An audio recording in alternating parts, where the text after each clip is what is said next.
Hi, I'm Nan Ross.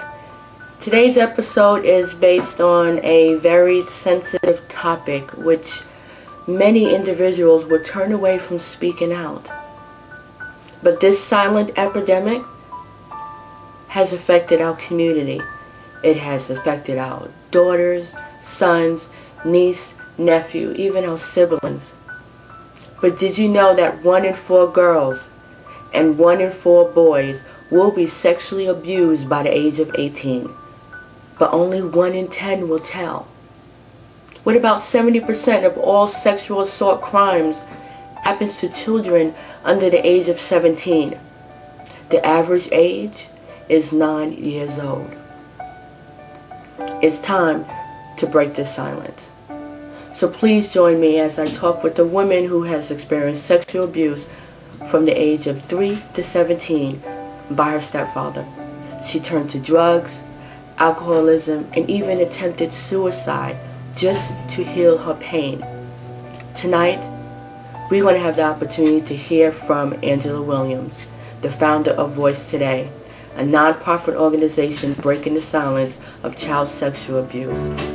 And she is the author of From Sorrow to Sapphire, Innocent, Silent, and God, based on her true story.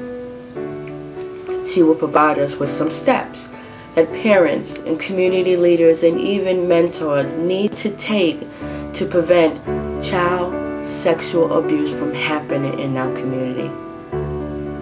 Welcome to the show.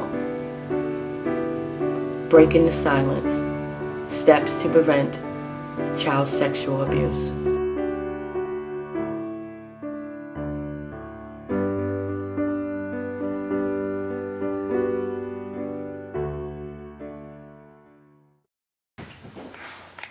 Hi, I'm Nan Ross, and I am here with Angela Williams. She is the founder of Voice Today. We are at Voice really facing the silent epidemic. We live in a society that really has their hands over their ears. It's such a taboo, such a difficult subject to tackle, that so many sort of live in an arrogant place where they feel like it's not going to happen in their home, on their street, in their church, in their youth serving organization. And as you educated your viewers earlier, 1 in 4 girls and 1 in 6 boys, only 1 in 10 will tell, but 90% of the abuse is from someone they know, love, and trust. So that's the tragedy. It is a family member. It is a coach. It is a neighbor next door. It may even be a clergy. So what we want to do is make adults aware that children are at risk. We want to remove, right now the responsibility to disclose is on a child. We want to remove that responsibility and place it on the adult to protect. And we also want to break down this stigma. It's just a subject that people are so uncomfortable with. And until we begin talking about it and talking about the solutions, it's never going to change. Yes.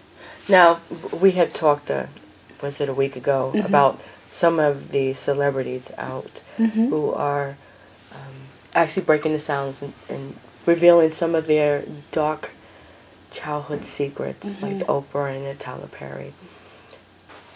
Do you think that more and more adults need to come out and break that silence to help other children in the communities to be able to say no? We have to be a society that will nurture that survivor, that will receive that disclosure, for the shame to be removed from the victim. It is wonderful that celebrities are disclosing, because that's empowering other people to disclose, to break their silence.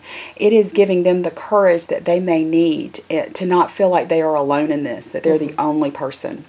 And only when that silence is broken will true healing begin. Healing cannot come into that darkness. And honestly, this secret, this shame, holds power over a survivor, because it's almost like holding a beach ball underwater. You know, that amount of energy to keep that secret in, to replay those tapes of the abuse. It's almost tormenting and almost re-abusing themselves when they have no safe place to release it.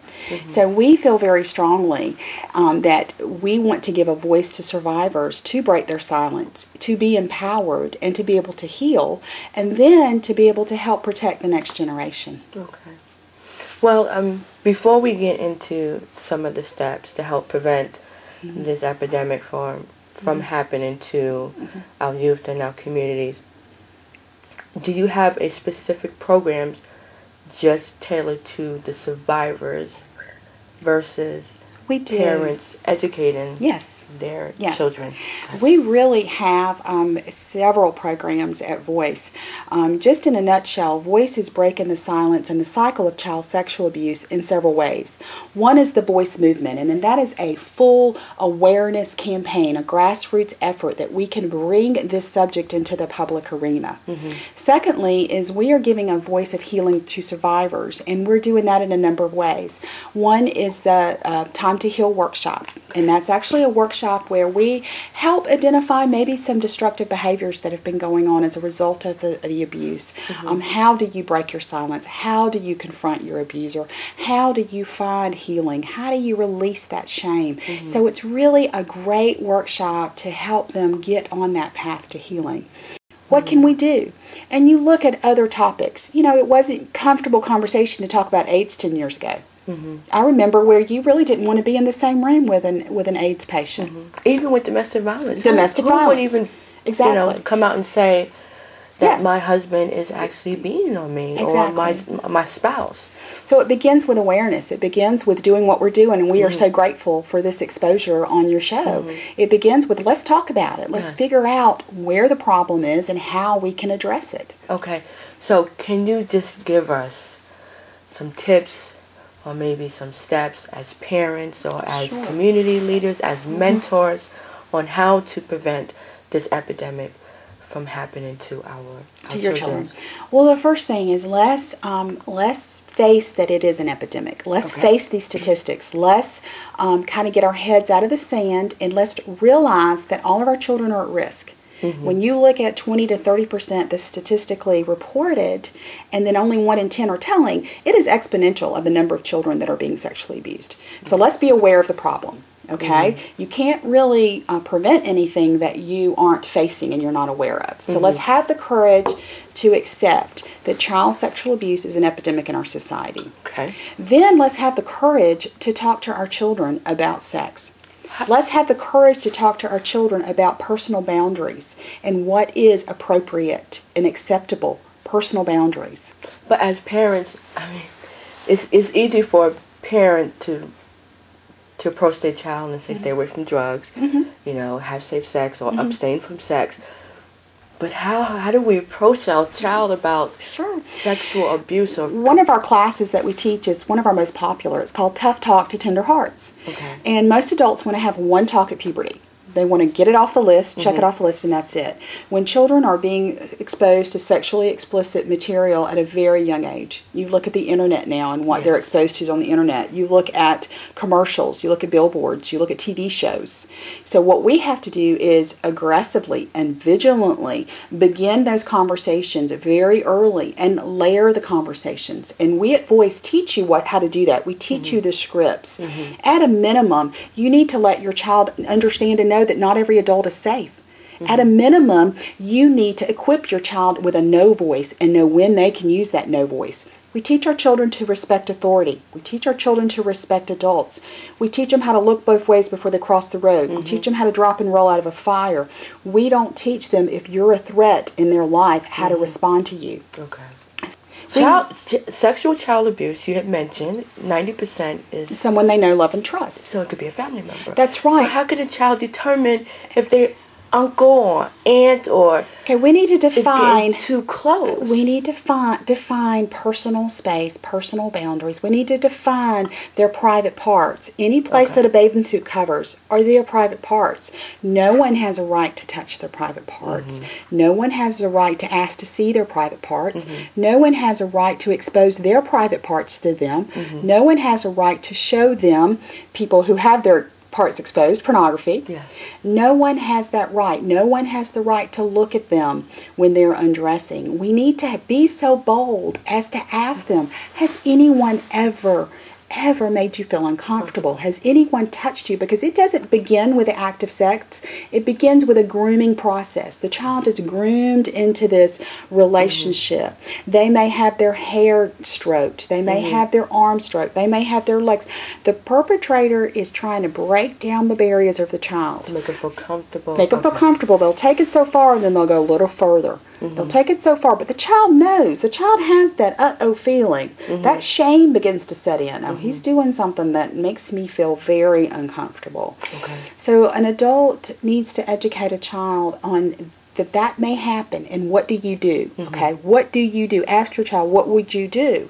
Most children will be paralyzed in fear. Most children will feel responsibility for what's happened. Most perpetrators will threaten the child or threaten someone that the child loves. If you tell, I'm going to kill your mother. If you tell, I'm going to hurt your grandmother. So the child shuts down.